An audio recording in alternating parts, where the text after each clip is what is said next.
Hello बच्चों, क्या हालचाल? सब बढ़िया? तो सबका डिमांड था ऑब्जेक्टिव। पूरा एकदम व्हाट्सएप मैसेज किया जी, मोबाइल हैंग, समझ रहे हैं? इसलिए हमको बनाना पड़ गया ऑब्जेक्टिव। अब देखिए थंबनेल पे क्लियर लिखा हुआ है क्या कि 40 मिनट में पूरा फिजिक्स खत्म। ठीक है, 40 मिनट में पूरा फिजिक्स खत्म।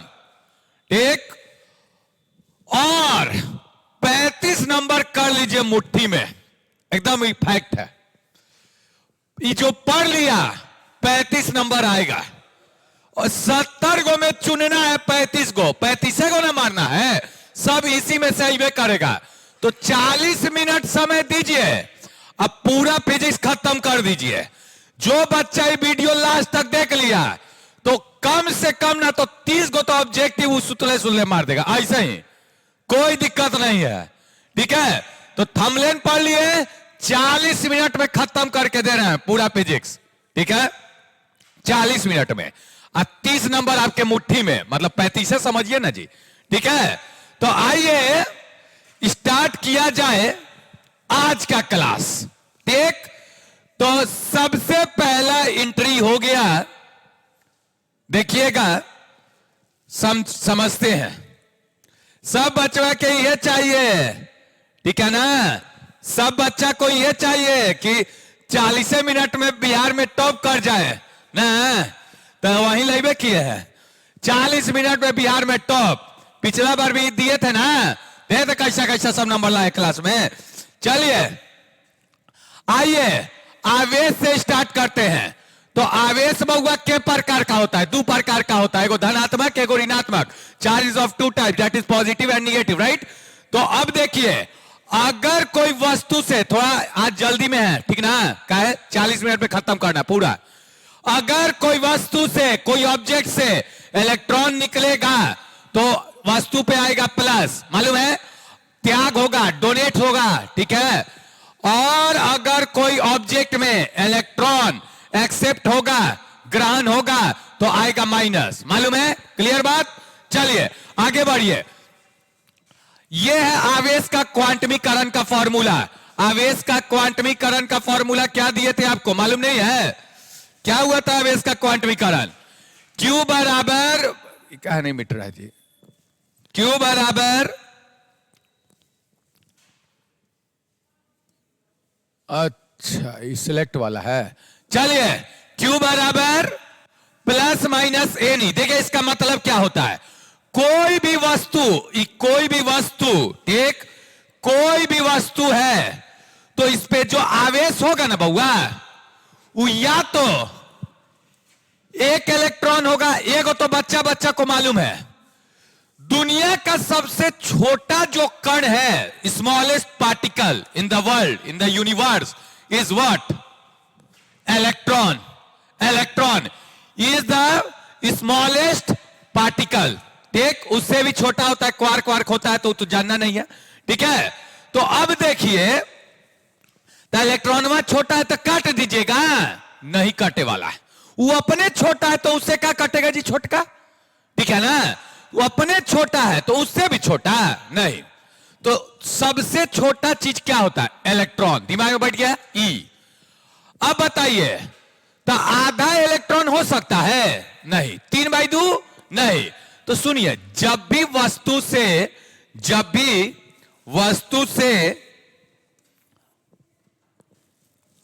सुनिए, जब भी कोई ऑब्जेक्ट से अगर इलेक्ट्रॉन निकला, मान लेते एगो इलेक्ट्रॉन निकला, तो सुनिए, निकला तो प्लस, तो Q बराबर हो जाएगा +1E। ठीक, अगर 2 गो इलेक्ट्रॉन निकला तो बराबर हो जाएगा +2E। ठीक है, और 3 गो इलेक्ट्रॉन निकला तो +3, इसे मालूम है? और 4 गो इलेक्ट्रॉन निकला तो Q बराबर +4E। ठीक, n को इलेक्ट्रॉन निकला, अधवा निकल सकता, अधवा ना निकलेगा, चाकू से ना काटे पड़ेगा, तो इट इज नॉट पॉसिबल। आधा इलेक्ट्रॉन कौन बोले ना निकल गया, मारिए 2 तब राख उसको, का है? आधा इलेक्ट्रॉन, 1/4 इलेक्ट्रॉन, नेवर।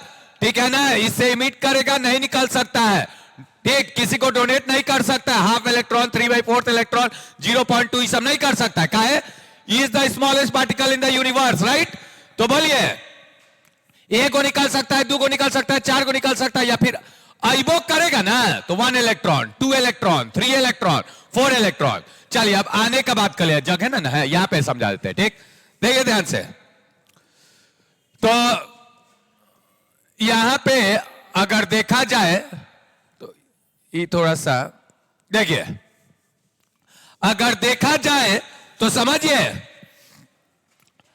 अब अगर मान लेते हैं कोई वस्तु है, ठीक है, ये कोई वस्तु है, इस पे जो आवेश होगा, अगर एक इलेक्ट्रॉन आएगा तो Q बराबर, एक इलेक्ट्रॉन आया तो Q बराबर -1E, दो इलेक्ट्रॉन आया तो Q बराबर -2E, तीन को इलेक्ट्रॉन अंदर आया तो माइनस, जाएगा तो प्लस, आपसे इलेक्ट्रॉन निकला प्लस, अंदर आया तो माइनस, ठीक, Q बराबर -3, N को अंदर आया तो Q बराबर -NE, तो निकला तो प्लस NE, आया तो -NE, तो Q बराबर दोनों मिला के क्या लिखा जाता है, +-NE, ठीक है। यह है आवेश का क्वांटमीकरण, पढ़ लीजिएगा। देखिए यहां पे है आवेश का रैखिक घनत्व, लीनियर चार्ज डेंसिटी, इसका फार्मूला होता है charge per unit length Q/L, calculus form में dQ/dL, इसका मात्रक याद रखिएगा, यूनिट याद रखिएगा, कूलम प्रति मीटर, ठीक है, याद रखिएगा। आवेश का पृष्ठ घनत्व, सरफेस चार्ज डेंसिटी, इसका फार्मूला क्या होता है, सब याद रखिएगा, कूलम, एरिया का होता है मीटर स्क्वायर, ठीक है, कूलम प्रति मीटर स्क्वायर, इसका मात्रा यूनिट, ठीक। उसी प्रकार से आवेश का वितरण 3 प्रकार से होता है, एक रैखिक लीनियर, एक आपका क्या होता है, सतह पे होता है, क्षेत्रफल, पृष्ठीय, सरफेस चार्ज डेंसिटी, एक वॉल्यूम के अंदर होता है, आयतन के अंदर आवेश बांट दीजिए, आयतनवा में, तो हो जाएगा Q/V, dQ/dV, कैलकुलस रूप। तो ये 3 को याद रहेगा, इसका मात्रक बोलिए, कूलम प्रति मीटर क्यूब, देख लीजिएगा बहुआ, फिक्स, एक नंबरिया, यहां से एक क्वेश्चन पक्का बनने वाला है, कौन बचवा छोड़ दिया, गया एक नंबर, ठीक। तो देखिए अगला, अगर 2 गो आवेश है, 2 गो चार्ज है, दोनों के बीच दूरी r है, तो दोनों के बीच लगता हुआ फोर्स जो इलेक्ट्रिक फोर्स होगा क्या होगा, K बराबर Q1 Q2/r², ठीक है, K बराबर Q1 Q2/r², ठीक है ना। रुक जाइए, अब देखिए यहां पे K पे ज्यादा ध्यान दीजिएगा, K बराबर क्या होता है, 1/4 पाई एप्सिलॉन नॉट, याद है ना, परमिटिविटी ऑफ फ्री स्पेस, इसका क्या क्या याद रखिएगा, इसका मान होता है 8.85 गुना 10 के पावर -12, याद रहेगा। इसका मात्रक याद रखना है, मात्रक, इसका वीमा याद रखना है, याद रखिएगा, कॉपी में लिखवा है, एप्सिलॉन नॉट का मात्रक वीमा, याद रखे एप्सिलॉन नॉट, बार बार बोल रहे हैं, एकदम पूछ रहा है, ठीक है, एक बार 2 नंबर में पूछा था, बोला था यूनिट क्या है, डायमेंशन क्या है, 2 मार्क्स, तो याद रखिएगा, ठीक। विद्युत क्षेत्र, तो विद्युत क्षेत्र का फॉर्मूला होता है इलेक्ट्रिक फील्ड बराबर क्या होता है, फोर्स पर यूनिट चार्ज, ठीक है, फोर्स पर यूनिट चार्ज, इसका मात्रक क्या हो जाएगा, न्यूटन प्रति कूलम, न्यूटन प्रति कूलम, ठीक। अब देखिए विद्युत क्षेत्र, इलेक्ट्रिक फील्ड का फॉर्मूला याद रखिए, KQ/r², ये फॉर्मूला पूछता है, ठीक है, पूछ देगा, इसका भी यूनिट क्या हो जाएगा, न्यूटन प्रति कूलम, विद्युत क्षेत्र है तो यूनिट तो न्यूटन प्रति कूलम होगा ही, ठीक है ना। चलिए अब देखिए कोई विद्युत द्विध्रुव है, विद्युत द्विध्रुव इलेक्ट्रिक डाइपोल, -Q +Q, और उसको विद्युत क्षेत्र में ऐसे गोल गोल घुमाइए, ऐसे ऐसे जब घूमेगा ना तो उस पर क्या लगता है, बल आघूर्ण, टॉर्क लगता है। whenever electric dipole rotate in uniform electric field then torque will be there, torque acts, तो टॉर्क का फॉर्मूला क्या हो जाएगा, PE sin theta, right. Torque acting on a dipole का फॉर्मूला क्या हो जाएगा, PE sin थीटा, याद रखिए, बार बार पूछ रहा है, ठीक है। फिर उसके बाद potential energy of electric dipole, विद्युत द्विध्रुव की स्थितिज ऊर्जा का फॉर्मूला होता है -PE cos थीटा, ठीक है। अब ये कब इसका मान कम होगा, कब इसका मान ज्यादा होगा, ये पढ़िएगा। अस्थाई संतुलन, अस्थाई संतुलन, इसका बताया था ना, थीटा बराबर 0 होगा तो अस्थाई संतुलन, थीटा बराबर 180 होगा तो अस्थाई संतुलन, ठीक, याद रखिएगा। विद्युत द्विध्रुव है, यह है विद्युत द्विध्रुव, ठीक, इलेक्ट्रिक डाइपोल, एक्सियल पॉइंट पे, अक्षीय बिंदु पे अगर आपको विद्युत क्षेत्र निकालना है तो अक्षीय बिंदु पे कितना होता है 2 kp बट्टा में r क्यूब, ठीक है। और निरक्षीय बिंदु पे कितना होता है विद्युत क्षेत्र, तो kp बट्टा में r क्यूब। कोनो बिंदु पे अगर पूछे, कोनो बिंदु पे तो कितना होता है kp by r cube root under 1 plus 3 cos square theta, कोनो बिंदु पे। ये तीनों याद रखिएगा, ऑब्जेक्टिव में ही पूछता है, ठीक है। अब यहां पे देखिए विभव और विद्युत क्षेत्र में क्या संबंध है, पूछ सकता है 2 नंबर में संबंध प्राप्त करें, ठीक है, व्यंजक प्राप्त करें। तो ये प्रूफ करना है जो हम कॉपी में करवाए थे, ठीक है। इसका होता है वोल्ट प्रति मीटर। देखिए विद्युत क्षेत्र का 2 मात्रक निकल गया, ठीक है। Electric field has 2 unit, newton per coulomb as well as volt per metre, ठीक है ना, दोनों हो सकता है। यहां पे देखिए इलेक्ट्रिक पोटेंशियल, विद्युत विभव का फॉर्मूला क्या होता है, जूल, कार्य का जूल और बोलिए आवेश का कूलम, तो जूल प्रति कूलम, ऐसे ठीक सब याद रखिएगा, ठीक है, बहुत इंपॉर्टेंट है, याद होगा तो बहुत बढ़िया है, ठीक। अब बोलिए विद्युत विभव अक्षीय बिंदु पे कितना होता है, एक्सियल पॉइंट पे what is the electric potential at axial point due to electric dipole, कितना हो जाए केपी बट्टा में आर स्क्वायर, राइट, केपी बट्टा में आर स्क्वायर, राइट। अगर if someone asks what is the electric potential at equatorial point, that will be 0, right, ठीक। अगर कोई पूछ दे कि किसी बिंदु पे, नहीं, निरक्षीय बिंदु पे विद्युत विभव क्या होगा, तो 0 टिक मारना है, right. What is the electric potential at equatorial position, 0, ठीक। अब बताइए P बराबर Q into 2A, electric dipole moment का फॉर्मूला याद रखिएगा।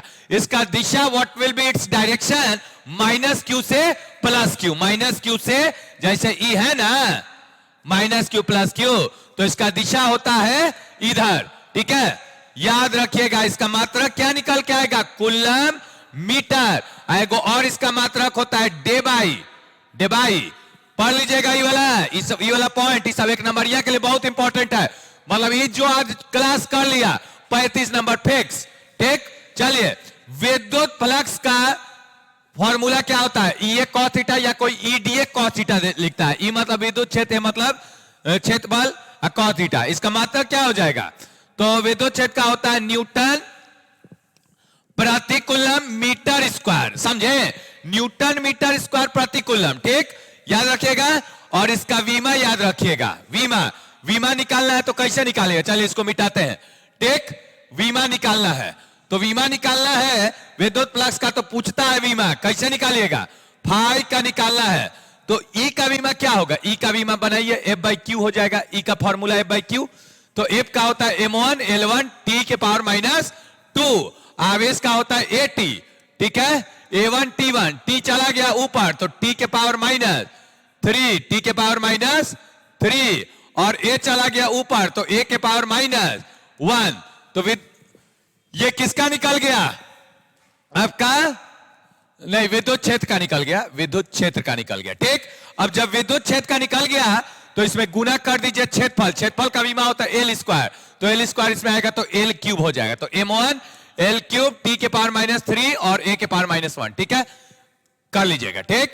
वीमा याद रखेगा, 1 नंबर यहां पूछ देगा, ठीक।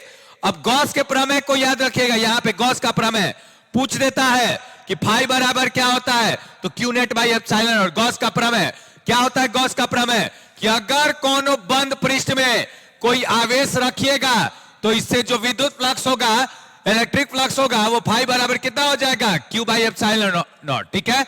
अगर 2q रखिएगा तो 2q बाई एप्सिलॉन नॉट, ठीक है। क्या बोलेंगे, the electric flux through close surface will be what, the net charge inside the close surface divided by epsilon not, that is the Gauss theorem, right. चलिए आगे बढ़ते हैं, यहां पे गॉस का थ्योरम में हम लोग 5 थ्योरम पढ़े थे, 5 को इसका एप्लीकेशन पढ़े थे, अनुप्रयोग पढ़े थे। पहला सीधा चालक था, याद है, सीधा लीनियर, तो उसके कारण विद्युत क्षेत्र कितना आया था, लैम्डा बट्टा में 2 पाई एप्सिलॉन नॉट आर, ठीक है। एक सीधा ऐसे रहेगा, इस पे आवेश रखा रहेगा तो ये रहता है। अगर मान लीजिए कोई चालक रहेगा, चालक मतलब ऐसा, याद है ना, ऐसे करके थोड़ा सा इसका थिकनेस बढ़ा देंगे, ये रहेगा तो इसके कारण रहेगा सिग्मा बाई एप्सिलॉन नॉट, और चादर रहेगा, सीट रहेगा, सीट मतलब ऐसे, तो सीट रहेगा तो सिग्मा बाई 2 एप्सिलॉन, क्लियर। अब देखिए धारिता याद रखिए, धारिता, धारिता का मात्रक क्या होता है? क्यू बाई, धारिता का फॉर्मूला क्यू बाई भी। अब मात्रक बोलिए कुल्लम, अब वोल्ट ऊपर जाएगा तो कुल्लम वोल्ट इनवर्स, इसी को कहा जाता है फराड। ठीक है, तो कुल्लम वोल्ट इनवर्स बोलिए या फराड बोलिए, बोथ आर इक्वल, राइट। अब देखिए कौन गोलीय चालक है, if there is a spherical conductor then what is its capacitance? Capacitance will be 4 pi epsilon naught R, right. So capacitance will be 4 pi epsilon naught R. ठीक है, किसके लिए? फॉर स्फेरिकल कंडक्टर के लिए, राइट।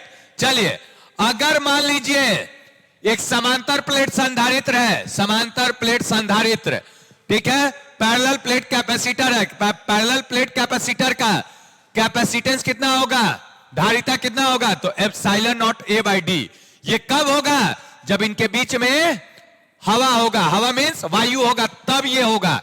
लेकिन अगर कोई परावैद्युतांक हो, कोई डाइलेक्ट्रिक हो, कोई डाइलेक्ट्रिक हो, परावैद्युतांक हो, तो प्रूफ पढ़ लीजिए 5 नंबर में दिया है, इंपॉर्टेंट हो जाएगा के epsilon not a by D. Clear? अब देखिए दूगो अगर संधारित्र है और उसको श्रेणी क्रम में जोड़ रहा है, ठीक है, श्रेणी क्रम में जोड़ रहा है, तब तो ये फॉर्मूला लग जाएगा। समांतर क्रम में जोड़ रहा है तब ये फॉर्मूला लग जाएगा। ये है C1 और ये है C2। ठीक है, उसके बाद याद रखिएगा कि कोई भी संधारित्र, कोई भी कैपेसिटर अपने अंदर एनर्जी स्टोर करता है। किस रूप में? तो विद्युत क्षेत्र के रूप में। विद्युत क्षेत्र के रूप में ई होता था प्लस क्यू, आई होता था माइनस क्यू। ठीक है, छोटा, ठीक, प्लस क्यू माइनस क्यू, तो विद्युत क्षेत्र कहां होगा? प्लस से माइनस की ओर, प्लस से माइनस की ओर, प्लस से माइनस की ओर दिशा होता है ना। तो फिर जो ये अपने अंदर ऊर्जा एकत्रित करता है, ऊर्जा बटोरता है, वो कितना हो जाएगा, किस रूप में हो जाएगा? तो विद्युत क्षेत्र के रूप में हो जाएगा, याद रखिएगा। ठीक है, चलिए अगला बात करें तो यहां पे ऊर्जा कितना बटोरेगा? तो क्यू स्क्वायर बाई 2c या हाफ सी बी स्क्वायर। ठीक है, हाफ सी बी स्क्वायर, इसको मिटा देते हैं। क्लियर? इतना पढ़ लिए, इधर काम नहीं कर रहा है। अच्छा चलिए छोड़िए, तो V बराबर ए को देखिए यहां पे पढ़ाए थे क्या? Common potential. Common potential, common potential क्या होता है? उभयनिष्ठ विभव, उसका फॉर्मूला होता है C1V1 प्लस C2V2 बट्टा में C1 प्लस C2। ठीक है ना, ऐसे होता था, ऐसे। जब आवेश इनने से ओने करेगा तब ऊर्जा में हानि भी होता था, तो ऊर्जा में हानि, लॉस ऑफ एनर्जी कितना हो जाएगा? 1/2 C1 C2 बट्टा में C1 plus C2 B1 minus B2 का होल स्क्वायर। याद रखेगा, इतना पढ़ लीजिएगा ऑब्जेक्टिव के लिए। ठीक है, इतना पढ़ लीजिएगा, मात्रक विमा सब कुछ। ठीक है, एक और चीज इसमें पढ़िएगा, विशिष्ट आवेश। विशिष्ट आवेश इसमें पढ़िएगा, कैसे किसी चीज का स्पेसिफिक चार्ज निकाला जाता है। जैसे इलेक्ट्रॉन का बोलेगा, इलेक्ट्रॉन का बोलेगा कि विशिष्ट आवेश निकालिए, तो कुछ नहीं करना है, उसका कितना आवेश उस पे होता है इलेक्ट्रॉन पे, अब बट्टा में उसका द्रव्यमान कर दीजिएगा। जैसे इलेक्ट्रॉन का निकालना है तो इलेक्ट्रॉन पे कितना होता है? 1.6 गुना 10 के पावर माइनस 19, अब बट्टा में इसका द्रव्यमान होता है 9.1 गुना 10 के पावर माइनस 31। डिवाइड मारिएगा तो इलेक्ट्रॉन का विशिष्ट आवेश निकल जाएगा, स्पेसिफिक चार्ज निकल जाएगा। ठीक है, वहीं प्रोटॉन का निकालना होगा तो प्रोटॉन का आवेश लीजिएगा, दोनों का तो बराबर ना होता है, और उसका द्रव्यमान, द्रव्यमान ले लीजिए कितना,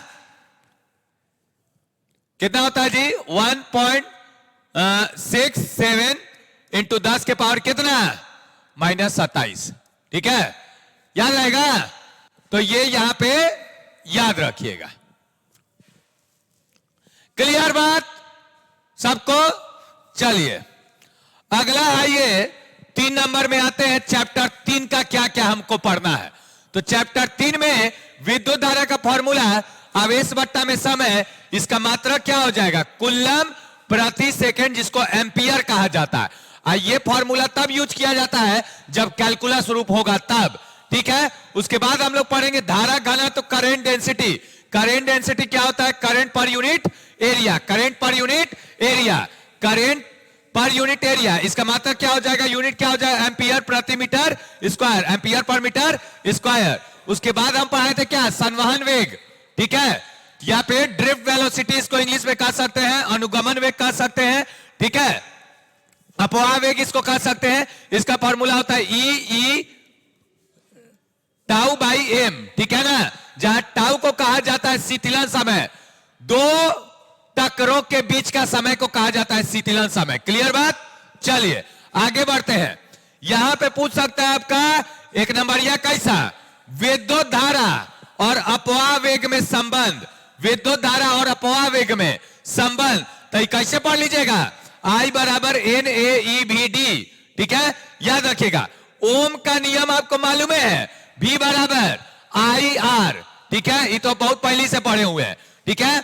अब प्रतिरोध निकालने का, रेजिस्टेंस निकालने का फॉर्मूला R बराबर रॉ एल बाई ए, इसको कहा जाता है क्या, स्पेसिफिक रेजिस्टेंस, ठीक है, या रेसिस्टिविटी भी कह सकते हैं, ठीक है, या हिंदी में प्रतिरोधकता कहते हैं। क्लियर है बात, ठीक है। इस पे हम लोग बहुत सारा क्वेश्चन भी किए थे, तो ये ऑब्जेक्टिव में एक नंबर यह पूछ सकता है, ठीक है।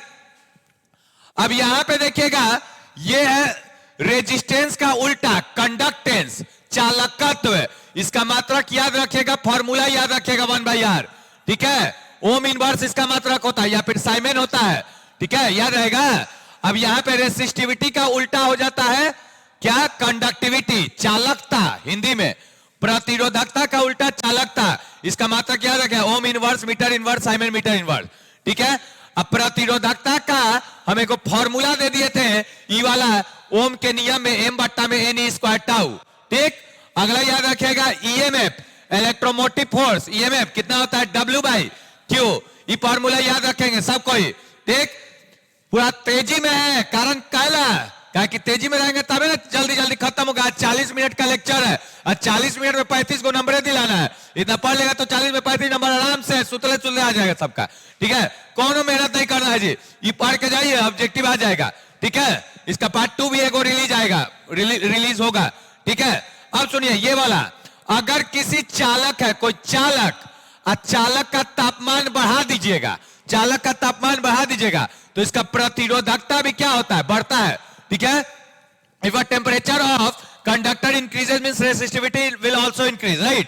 चलिए again अर्धचालक का बात करेंगे, for semiconductor if temperature is increased for semiconductor resistivity is going to decrease, right?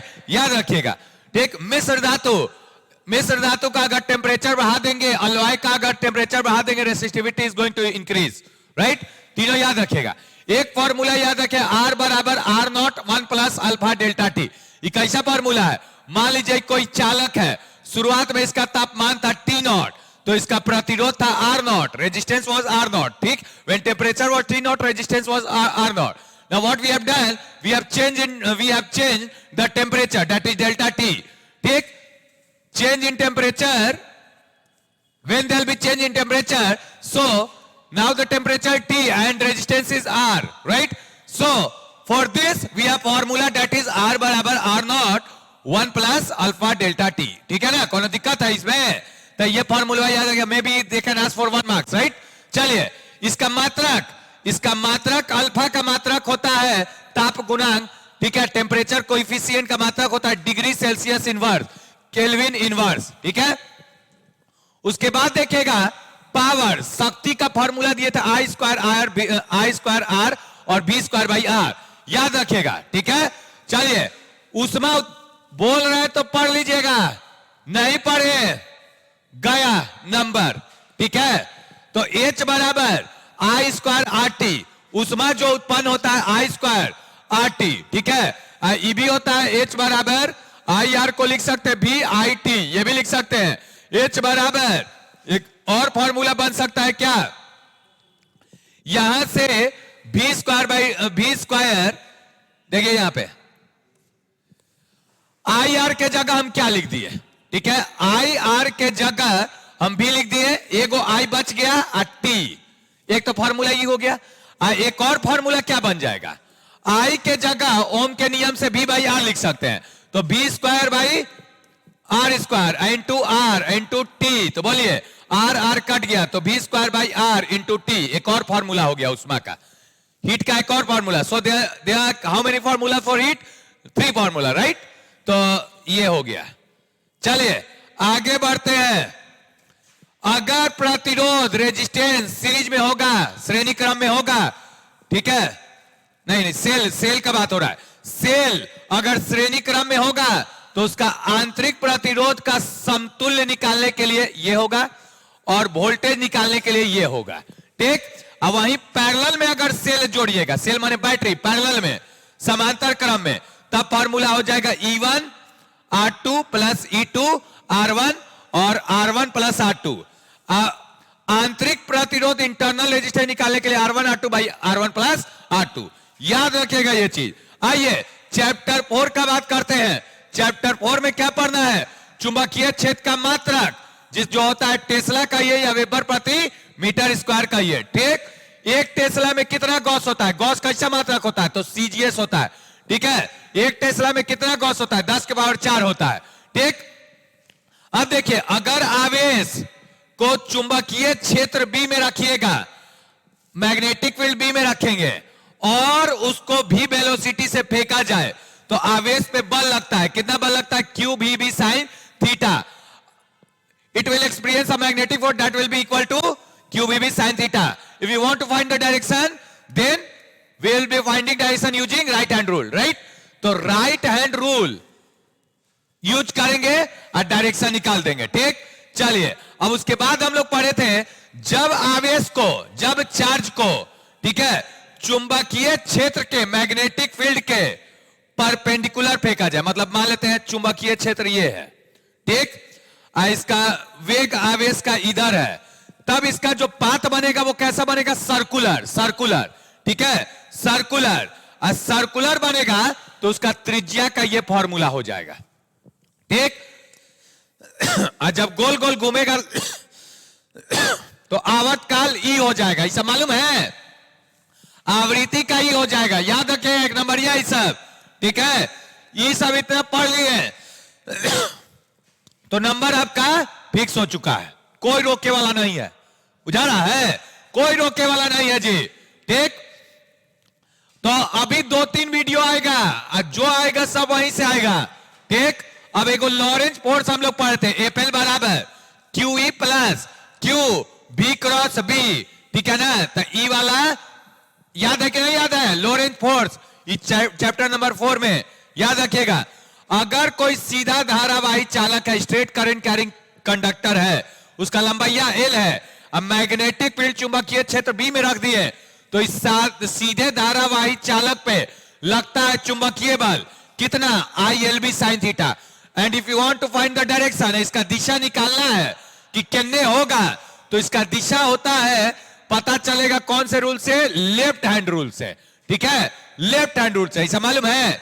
चलिए, अब मान लेते हैं कोई चुंबकीय द्विध्रुव पे बल आघूर्ण कितना लगता है, तो उसका फॉर्मूला होता है M क्रॉस B।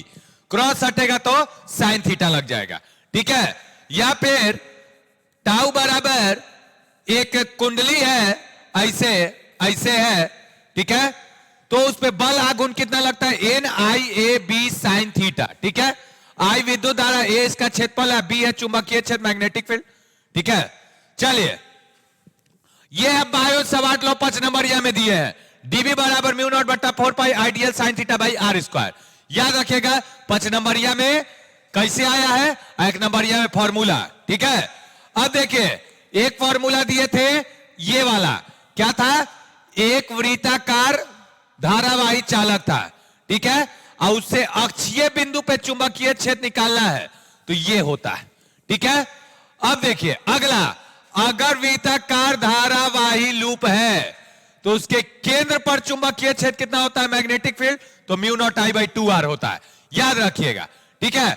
अगर एक अनंत लंबाई का सीधा धारावाही चालक है, इस पे पूछेगा चुंबकीय क्षेत्र कितना होता है, तो mu naught I by 2 pi D होता है, ठीक है। अब यहां पे देखिएगा एम्पियर का परिपथीय नियम, एम्पियर सर्किटल लॉ है, तो एम्पियर सर्किटल लॉ कितना होता है? B डॉट DL बराबर म्यू नॉट I नेट, ठीक है। इसको पढ़ लीजिएगा, इसका स्टेटमेंट पढ़ के रखिएगा, 2 नंबर में पूछ सकता है कि एम्पियर का परिपथीय नियम क्या है, ठीक है। अब आपसे पूछेगा कि कोई परिनालिका है, सोलेनॉइड है, और सोलेनॉइड के कारण चुंबक, सोलेनॉइड है और इसमें धारा जाएगा, तो धारा जाएगा तो उत्पन्न होता है चुंबकीय क्षेत्र, तो कितना उत्पन्न होगा? तो B बराबर म्यू नॉट NI, इतना उत्पन्न होगा, याद रहेगा ये, ठीक। अब चलिए, अब मान लेते हैं टोरवाइड है, टोरवाइड तो टोरवाइड होगा तो चुंबकीय क्षेत्र कितना हो जाएगा, mu naught N I by 2 pi R. याद रखिएगा। अब आइए अगला चैप्टर में मूव करते हैं। अगला चैप्टर है 5वां, चुंबकत्व तथा द्रव्य, मैग्नेटिज्म एंड मैटर। तो देखिए यहां पे ये एगो चुंबक है, छड़ चुंबक, ठीक है। तो अब क्या हुआ समझिएगा, इसको कहा जाता है जीएल, ज्योमेट्रिक लेंथ, पूरी को, यहां से इस छोर से इस छोर को, नॉर्थ और साउथ पोल के बीच के लंबाई को कहा जाता है क्या, एम एल। क्या कहा जाता है, एम एल, मैग्नेटिक लेंथ, चुंबकीय लंबाई। और दोनों का अनुपात याद रखेगा 0.84, ठीक है, 0.84। अब यहां पे देखिए चुंबकीय द्विध्रुव आघूर्ण का फॉर्मूला क्या होता है, छड़ चुंबक के लिए, छड़ चुंबक के लिए, बार मैग्नेट के लिए अगर मैग्नेटिक डाइपोल मोमेंट पूछेगा तो ये फॉर्मूला होता है, याद रखिएगा। इसका मात्रक याद रखिएगा, मात्रक याद रहेगा। हाँ चलिए, इसका होता है ampere metre into metre, metre तो कितना हो जाए, एम्पियर मीटर स्क्वायर, ठीक है, याद रखिएगा। ठीक, घूर्ण चुंबकीय अनुपात का हम मान लिखवाए हैं, याद रखिएगा। पूछ देगा कि घूर्ण चुंबकीय अनुपात का मान क्या होता है, what is the value of gyromagnetic ratio, gyromagnetic ratio, तो क्या हो जाएगा इतना। ठीक, बोर मैग्नेटॉन का अगर वैल्यू पूछेगा तो याद रखिए इतना, ठीक है। अगला, अगर कोई चुंबकीय द्विध्रुव है, उसके ये चुंबकीय द्विध्रुव है, ठीक है, चुंबकीय द्विध्रुव है, ये साउथ, ये नॉर्थ, साउथ पे होता है माइनस, नॉर्थ पे होता है प्लस, ठीक है ना, minus Q plus Q M, ठीक है। आपसे पूछेगा यहां पे कितना होगा चुंबकीय क्षेत्र, अक्षीय पे इतना होगा, और निरक्षीय में पूछेगा कितना होगा तो इतना होगा, याद रहेगा। चलिए यहां पे देखिएगा, चुंबकीय द्विध्रुव को θ1 से θ2 तक घुमाने के लिए, θ1 से θ2 तक घुमाने के लिए जो कार्य करना पड़ता है ये फॉर्मूला होगा, ठीक है। इसमें जो होता है ये स्थितिज ऊर्जा का फॉर्मूला है, चुंबकीय द्विध्रुव की स्थितिज ऊर्जा, potential energy of magnetic dipole जब बोलेगा तो U बराबर minus M B cos theta. एक के सांस में 7 चैप्टर खत्म होना चाहिए, एक सांस लीजिए 7 चैप्टर खत्म, अब 35 नंबर पक्का, ठीक है। यहां पे एक फॉर्मूला दिए थे, ये 2 नंबर में न्यूमेरिकल भी इससे पूछता है, क्या है ये, नति या नमन, ठीक है, एंगल ऑफ इंक्लिनेशन, ठीक है, एंगल ऑफ डीप भी कह सकते हैं, ठीक है, एंगल ऑफ डीप, ठीक। तो इसका फॉर्मूला होता है बीबी बाई बी एच, याद रखिएगा, ठीक है। एक फॉर्मूला ये दिए थे ये भी याद रखिए if you want to do the numerical, ठीक है। चलिए, ये है चुंबकीय फ्लक्स, मैग्नेटिक फ्लक्स, तो इसका फॉर्मूला याद रखना है बी ए कॉस थीटा, ठीक है। तो इस सब आपका 1 मार्क्स में एकदम आ सकता है। अगला ये चैप्टर नंबर 6, वेदो चुंबकीय प्रेरण, देख लीजिए हमको याद है कि नहीं याद है, इलेक्ट्रोमैग्नेटिक इंडक्शन, ये तो बहुत बच्चा जानता है क्या, कि अगर कोई चालक में विद्युत धारा जाएगा, if a current will pass through a conductor, magnetic field produce, ये तो मालूम है सबको, ठीक है। अब देखिए जहां बी में चेंज होगा, ठीक है, अच्छा जब बी आएगा तो फाई आएगा, क्यों, क्योंकि फाई बराबर चुंबकीय फ्लक्स बराबर होता है बी ए कॉस थीटा, ठीक है। अब अगर बी में चेंज कर दीजिए, ए में चेंज कर दीजिए, थीटा में चेंज कर दीजिए, तो चुंबकीय फ्लक्स मैग्नेटिक फ्लक्सों में चेंज होगा, और जब इसमें चेंज होगा तो 2 चीज कुंडली में आ जाएगा, there will be current and EMF in the coil, and this phenomenon is called, ठीक है, इलेक्ट्रोमैग्नेटिक इंडक्शन। क्या, कि मैग्नेटिक फ्लक्स में चेंज होने के कारण 2 चीज आ जाता है, कौन कौन, एगो करंट, एगो ईएमएफ, ऐसी घटना को कहा जाता है इलेक्ट्रोमैग्नेटिक इंडक्शन, राइट। अब देखिएगा, मान लेते हैं कि एक आपका कोई चालक है, और चुंबकीय क्षेत्र में बी में इस चालक का लंबाई कितना है, एल, आप भी वेग से इसको लंबवत ले जा रहे हैं, लंबवत, तो लंबवत ले जाइएगा तो विद्युत वाहक बल आने लगा, वोल्टेज जनरेट हो जाएगा, शक्तिमान चलेगा, प्लस ये हो गया माइनस, शक्तिमान चलाइए, अब तार जोड़िए टीवी में, अब शक्तिमान चलेगा, ठीक है। काहे कि वोल्टेज जन्म ले लिया। वोल्टेज कितना जन्म लेता है? ई वाला, ठीक है। याद रखिएगा एल का फॉर्मूला 5/E, ठीक, 5/I। इसका मात्रक क्या होता है? हेनरी होता है, हेनरी, याद रखिएगा हेनरी, ठीक है। उसके बाद इसमें वोल्टेज कितना आ जाता है एल वाले में? तो E बराबर -LdI/dt, ठीक है। वही अन्योन प्रेरण है, ये था स्व प्रेरण वाला सेल्फ इंडक्टेंस, ठीक है। इसको सेल्फ इंडक्टेंस कहते हैं, इसको म्यूचुअल इंडक्टेंस कहते हैं। अगर स्वयं के कुंडली में दो चीज आता है तो उसको स्व प्रेरण कहते हैं, सेल्फ इंडक्शन। पढ़ाए थे ना क्लास में? तो बस इसमें याद रखिएगा ये फॉर्मूला, और उसके बाद ये वोल्टेज कितना आता है अन्योन प्रेरण में। म्यूचुअल इंडक्शन में क्या फॉर्मूला, अब वोल्टेज कितना आता है याद रखिएगा। अब देखिए मान लेते हैं कोई इंडक्टर है, कोई प्रेरित्र है, तो इसमें ऊर्जा एकत्रित होता है। कितना ऊर्जा एकत्रित होता है? तो 1/2 Li स्क्वायर, 1/2 Li स्क्वायर। किस रूप में ऊर्जा बटोराता है? तो चुंबकीय क्षेत्र के रूप में ऊर्जा बटोराता है, ठीक, याद रखिएगा ये चीज, ठीक।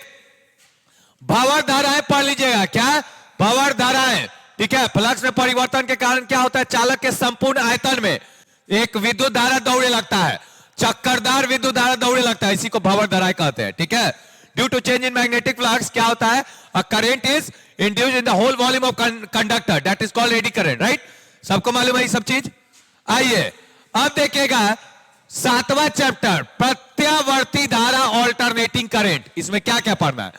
तो वोल्टेज ये होता है, ये तो मालूम है, प्रत्यावर्ती धारा में वोल्टेज और करंट ये होता है। अब पूछेगा वर्ग माध्य मूल और शिखर मान में संबंध, तो होता है RMS बराबर E0/√2।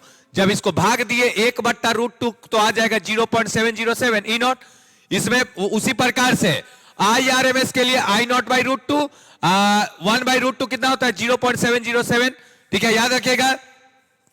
अब विद्युत धारा का औसत मान हाफ साइकिल के लिए कितना होता है? अर्ध चक्र के लिए इतना मान होता है, या फिर इतना होता है। ऑब्जेक्टिव में टिक मार दीजिए ऐसे, ठीक। चलिए उसी प्रकार से विद्युत वाहक बल निकालना है, वोल्टेज निकालना है, औसत मान निकालना है, वो भी कैसा? हाफ साइकिल में, अर्ध चक्र में। हाफ साइकिल में देखिए ऐसे होता है ना, ऐसे, तो आधा चक्र में कितना होता है विद्युत धारा? इतना होता है। उसी प्रकार से अगर वोल्टेज है ना E, तो आधा चक्र में कितना होता है? तो उतना ही होता है, ठीक। अब पूर्ण चक्र में कितना होता है? औसत मान पूर्ण चक्र में, फुल साइकिल में हो जाता है 0, क्योंकि E जितना प्लस है उतना माइनस, तो इनका औसत निकाले तो कितना? 0। ये तो कॉपी में प्रूव भी करवाए थे, फुल साइकिल में 0, ठीक। अब आइए एसी परिपथ पढ़ा जाए।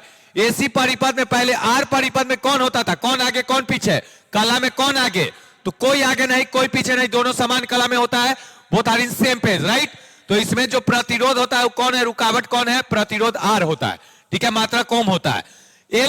एल सर्किट में बात किया जाए, इंडक्टिव सर्किट में, तो इंडक्टिव सर्किट में क्या होता है? E बराबर E0 sin omega t voltage दिया जाता है, और करंट हो जाता है पीछे। कितना से पीछे हो जाता है? π/2 से, ठीक है। इसमें इंडक्टिव रिएक्टेंस जो हो जाएगा, ठीक है, प्रेरणिक प्रतिघात हो जाएगा XL बराबर ओमेगा L। याद रखें, एक नंबर यह पूछता है, ठीक है। उसी प्रकार से C वाले परिपथ में, कैपेसिटिव सर्किट में, वोल्टेज इतना दिया जाता है, विद्युत धारा π/2 से आगे हो जाता है, ठीक है। इसमें एक C को कहा जाता है क्या? धारितीय प्रतिघात, capacitive reactance, 1/ωc, 1/ωc formula होता है। अब LR सर्किट होगा, L मतलब इंडक्टर, इंडक्टिव, और R वाला रेसिस्टिव, ठीक है। इंडक्टर और रेजिस्टेंस वाले सर्किट में क्या होता है? याद रखेगा प्रतिबाधा, ठीक है, प्रतिबाधा, ठीक। कितना हो जाएगा? तो Z बराबर R² plus omega square L², ठीक है।